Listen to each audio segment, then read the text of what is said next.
All right, guys, so we are going to finish part 2 of macromolecules, and we are going to pick right up where we left off with proteins. So let's talk about why a protein is considered a macromolecule. And proteins are actually called polypeptides. The monomer of a protein are amino acids. There are 20 different kinds of amino acids that happen to bond together that create peptide bonds in different sequences by groups of 3, which create polypeptides, which is the macromolecule of the many amino acids together. Proteins, unlike lipids and carbohydrates, actually have an additional element. So they are still organic, having the carbon, the hydrogen. They have the oxygen as well, but now for the first time we're starting to see nitrogen come into play. The 6 main functions of proteins are storage, transport, regulatory, like hormones, movement, structural, and enzymes. So transport, like hemoglobin. We all know that hemoglobin is what is in our red blood cells. It also gives them that color, but it's based on iron, and it's what allows our red blood cells to grab onto those oxygen molecules and transport them throughout the body. Hormones are also chemical messengers that can be created through our integumentary system to regulate our body and also deliver messages. And then all of our muscles are made up of proteins, and then structural support. There are a lot of proteins that are embedded into cell membranes along with the phospholipids to give it to support and to allow things to move that are too large through the membrane in and out of the cell. It's also in your hair and your nails, and then what we're definitely going to get into very soon in the next PRBL, enzymes. Proteins are what make up enzymes.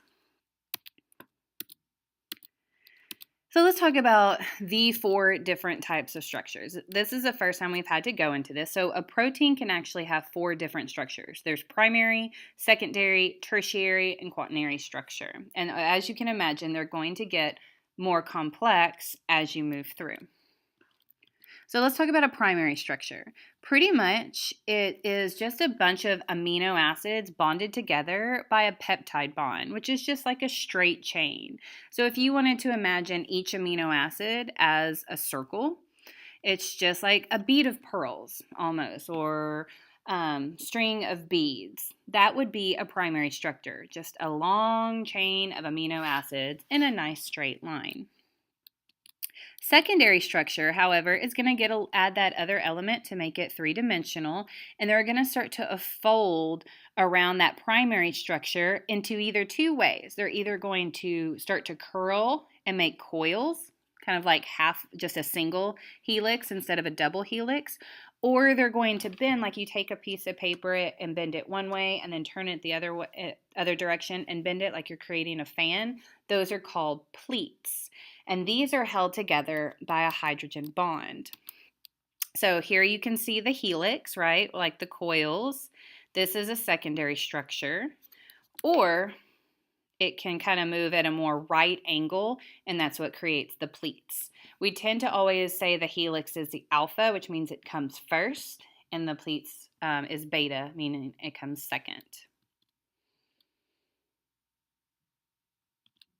Tertiary structure, again, is even going to be more complex, is when the secondary structure starts to bend and fold into a more complex 3-dimensional arrangement like polypeptides. There are still hydrogen bonds, but now we're going to have ionic bonds. If you do not know what ionic bonds are, you're still sharing a valence electron. However, unlike covalent where you're sharing it evenly, ionic you are not. And so one element, mainly the larger one, is going to have a stronger pull and have more control of that electron than the other. And these are what we call subunits. So I know it's not the best drawing ever, but you can see the primary coming in of the helix. You can see the pleats, but now it's starting to all come together into a more of a like circle or a glob, which we'll get to in a minute.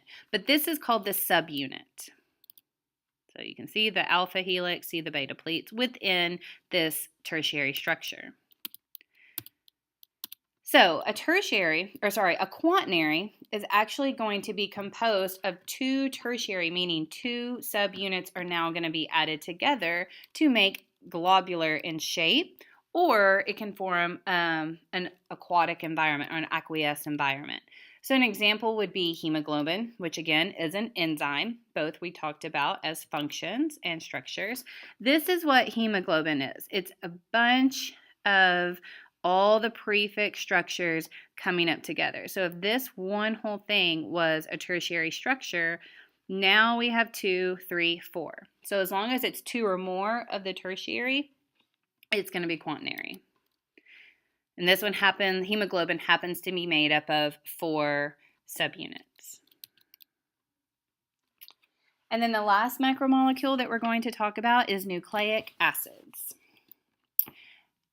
Nucleic acids there are two types of nucleic acids. It can be found in deoxyribose nucleic acid, which is known as DNA, which is in the form of a double helix, and its main job is it stores genetic material. We've all heard of DNA. Now you probably know it's deoxynucleic acid. And now you can see that nucleic acid right here in the suffix. But its purpose is to store genetic material. The other type is ribonucleic acid, which is RNA. RNA, unlike DNA, is not going to be a double helix. It's just going to be a single strand, and RNA is actually used for a messenger for code. It is involved in the replication of DNA, and it kind of helps set the sequence of amino acids in groups of 3s, which does code for proteins. So nucleic acid as a macromolecule helps to make proteins the other macromolecule. Elements involved, we've seen carbon, oxygen, and hydrogen, and everyone, for the first time we added nitrogen in proteins, and now we're going to go even one step further and add a phosphate. So nucleic acids by far have the most elements in it. They are composed of a long chain of nucleotides that are going to be linked together through the dehydration synthesis. Remember, that is taking simple units and adding them together, and water is released as a byproduct. So let's look at what a nucleic acid is made up of. So if we look at the structure, there's actually 3 parts. Here is our phosphate section right here, and our sugar, which is called deoxyribose. Hence why DNA is called that, because it has the sugar deoxyribose in it.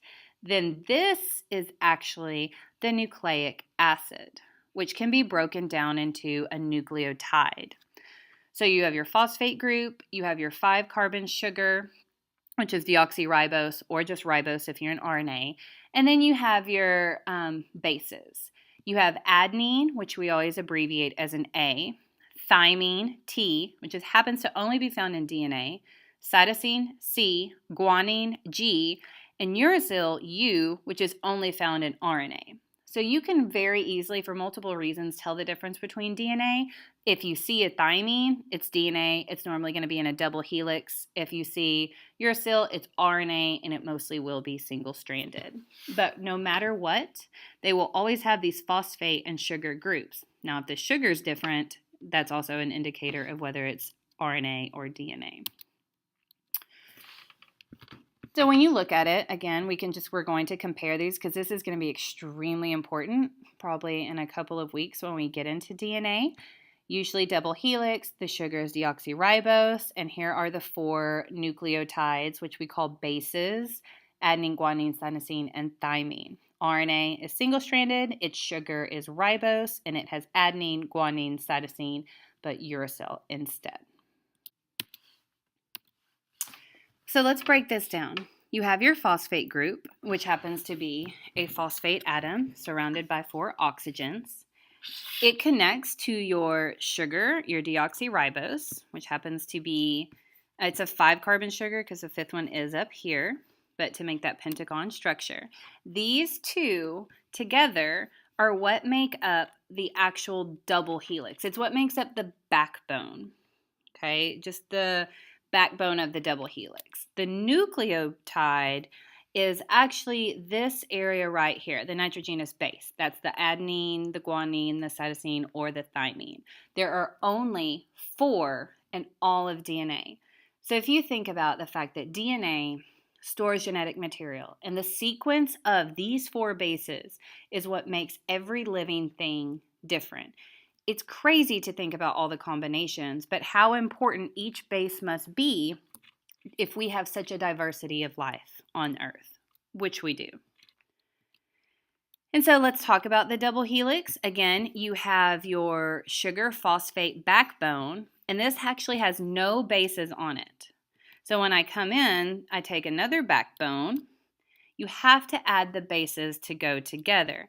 Now, the way it actually always works is certain bases will only bond together. Guanine will only bond to cytosine. And for me, it's so easy to think of it because G and C look very familiar. Like they're very close. It's almost like just C got the little tail cut off. And adenine and thymine will always bond together. So you can remember it like AT, at, or TA, teacher assistant. So adenine and thymine, guanine and cytosine. And so that is going to be the it of this presentation. Again, if you need to go back and look through, pause, sketch, make sure you understand all the monomers, the types, the purpose, and the function of the 4 macromolecules. And I'll see you in class.